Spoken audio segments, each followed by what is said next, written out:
परिचय। अरुण, तुम्हें पिछले वर्ष विज्ञान में कितने प्राप्तांक मिले थे?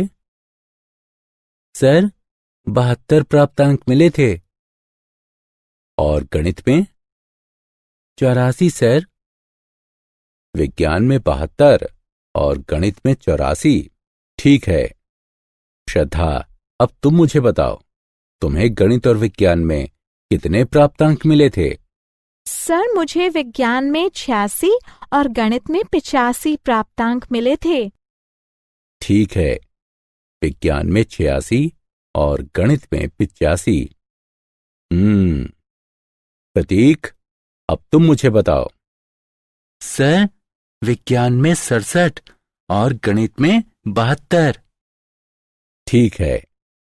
क्या तुम देख सकते हो कि मैंने तुम्हारे प्राप्तांकों को इस कोष्ठक में लिखा है? ये क्या दर्शाता है? कोई भी एक बताओ। ठीक है, मैं ही बता देता हूं। ये आव्यूह के रूप को दर्शाता है। आज हम जानेंगे कि आव्यूह और उसकी संक्रियाएं क्या होती हैं। तो आओ शुरू करते हैं। उद्देश्य। इस पाठ के अंत में आप निम्न करने में सक्षम हो जाएंगे। आव्यूह को परिभाषित करना, आव्यूह की कोटि की व्याख्या करना, विभिन्न प्रकार के आव्यूहों को लिखना, शून्य आव्यूह को परिभाषित करना, आव्यूह की समानता को समझना, आव्यूह के योग को समझना।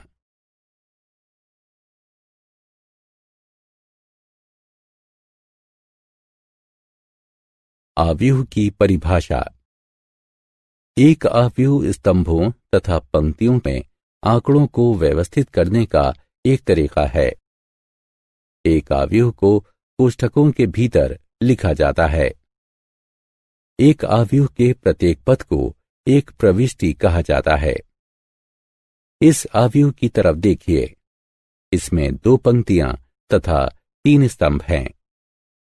निम्न आव्यूह की प्रविष्टियां हैं 2 घटा 5, 10 घटा 4, 19 और 4।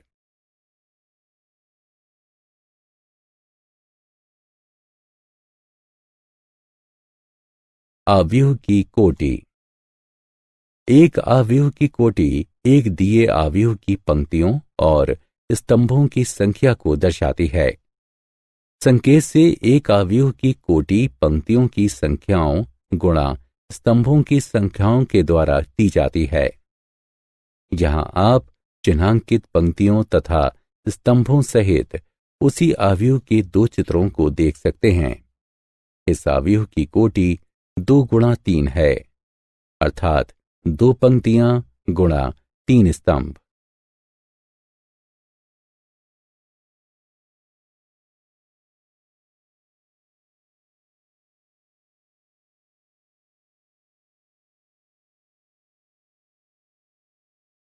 आव्यूह संकेतन। आव्यूह में एक प्रविष्टि की पहचान करने के लिए स्तंभ के बाद हम केवल संबंधित प्रविष्टि की पंक्ति का एक पदांक लिखते हैं। आव्यूह ए में द्वितीय पंक्ति तथा तृतीय स्तंभ की एक प्रविष्टि को निरूपित करने के लिए हम A23 लिखते हैं। A23 पंक्ति संख्या 2 तथा स्तंभ संख्या 3 इंगित करता है।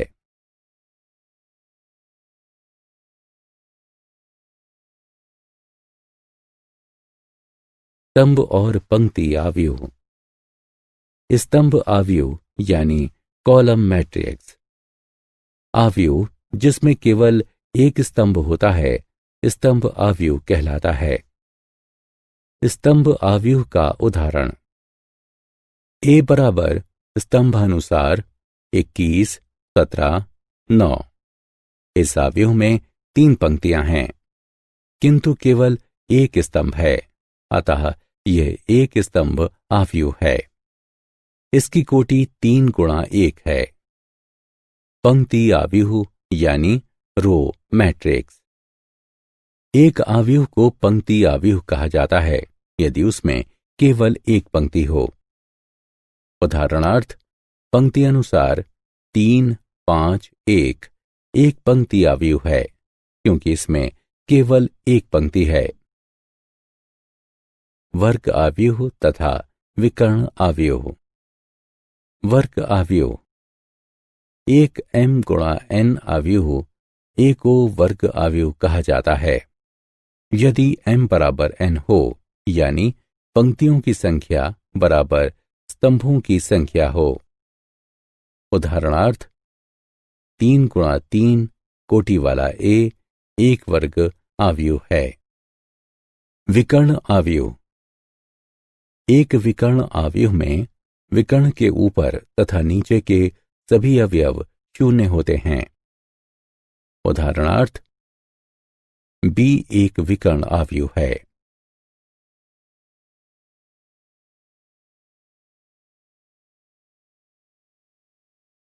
अदिश तथा तत्समक आव्यूह। अदिश आव्यूह। एक विकर्ण आव्यूह जिसमें विकर्ण के सभी अवयव समान होते हैं अदिश आव्यूह कहलाता है। इस आव्यूह को देखें, यह एक समान विकर्ण अवयवों वाला विकर्ण आव्यूह है, अर्थात 7। अतएव यह एक अदिश आव्यूह है। तत्समक आव्यूह।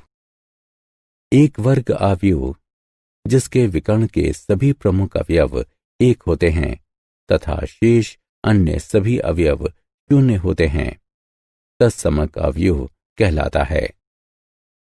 तत्समक आव्यूह को इकाई आव्यूह अथवा प्रारंभिक आव्यूह भी कहा जाता है। तत्समक आव्यूह को शब्द in गुणा n से निरूपित किया जाता है, जहां n गुणा n आव्यूह की कोटि को दर्शाता है।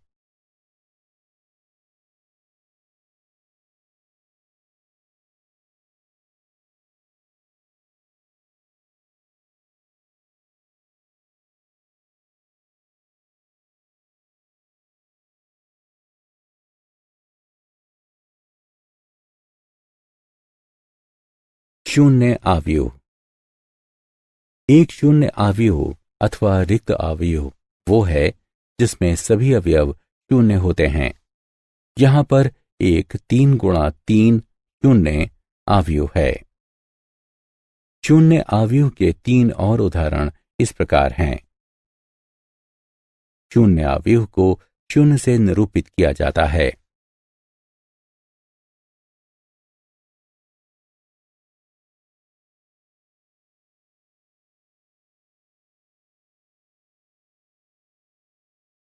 आव्यूह की समानता। दो आव्यूह एक समान होते हैं यदि उनकी कोटि समान हो तथा संगत अवयव समान हो। दूसरे शब्दों में कहते हैं कि a n गुणा m बराबर a i j तथा b p गुणा q बराबर b i j, तब a बराबर b है। यदि और केवल यदि n बराबर p, m बराबर q तथा परिसर में सभी i और j के लिए a i j बराबर b i j हों। आव्यूह p तथा q समान हैं। यहां दो अवयव हैं, यद्यपि जिनके अवयव समान हैं जो कि बराबर नहीं हैं।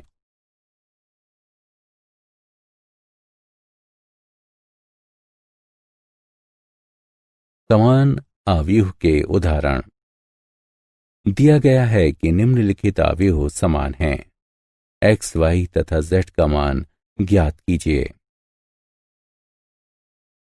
दो आव्यूहों के लिए उनका परिमाण तथा आकार समान होना चाहिए तथा उन्हीं स्थानों पर वही मान होने चाहिए। यह हम कह सकते हैं a1 1 b1 1 के बराबर होना चाहिए, a1 2 b1 2 के बराबर होना चाहिए तथा इसी प्रकार आगे भी। अतएव संगत अवयवों को बराबर करके हम निम्न चरों को हल कर सकते हैं।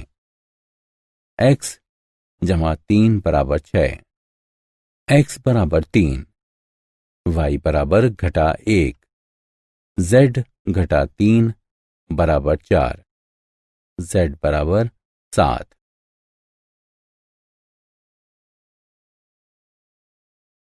आव्यूह का योगफल। आव्यूह का योगफल सभी संगत प्रविष्टियों के योग द्वारा दो आव्यूहों को जोड़ने की संक्रिया है। दो आव्यूहों को जोड़ा जा सकता है यदि उनकी कोटियां समान हो, अर्थात उनके स्तंभों तथा पंक्तियों की संख्या समान हो। आइए इन आव्यूहों को जोड़ते हैं। हमें प्रविष्टियों के युग्मों को जोड़ना होता है तथा फिर अंतिम उत्तर के लिए सरलीकृत करना होता है। पंक्ति अनुसार पहली पंक्ति 0 1 2, दूसरी पंक्ति 9 8 7 जमा पंक्ति अनुसार पहली पंक्ति 6 5 4, दूसरी पंक्ति 3 4 5। अतः इसी तरह इसे आगे हल करने पर हमें पंक्ति अनुसार पहली पंक्ति 6 6 6, दूसरी पंक्ति 12 12 12 प्राप्त होता है।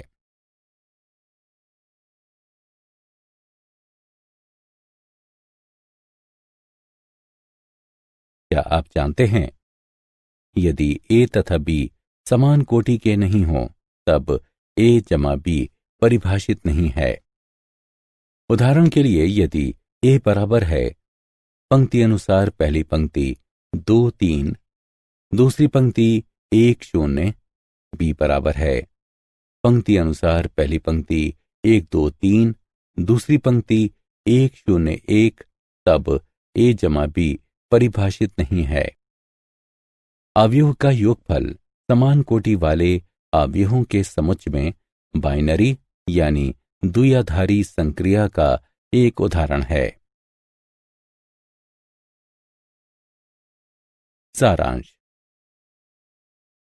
आइए हमने जो कुछ सीखा है उसे संक्षेप में दोहराएं। एक आव्यूह फलनों या संख्याओं की एक क्रमित आयताकार सारणी है।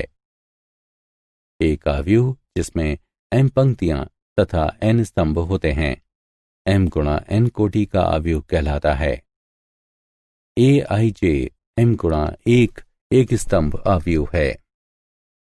aij 1 गुणा n एक पंक्ति आव्यूह है। एक m गुणा n आव्यूह एक वर्ग आव्यूह है यदि m बराबर n हो। a बराबर aij m गुणा m एक विकर्ण आव्यूह है यदि aij 0 हो, अगर i बराबर ना हो j के। a बराबर aij n गुणा n एक अदिश आव्यूह है यदि aij बराबर 0 हो, अगर i बराबर ना हो j के। aij बराबर k हो, k एक अचर राशि है अगर i बराबर j हो। a बराबर aij n गुणा n एक तत्समक आव्यूह है यदि aij बराबर 1 हो, अगर i बराबर j aij बराबर 0 हो, अगर i बराबर ना हो j के। एक शून्य आव्यूह के सभी अवयव शून्य होते हैं। a बराबर aij बराबर bij बराबर b है यदि a तथा b समान कोटि के हों और i तथा j के सभी संभव मानों के लिए aij बराबर bij हो।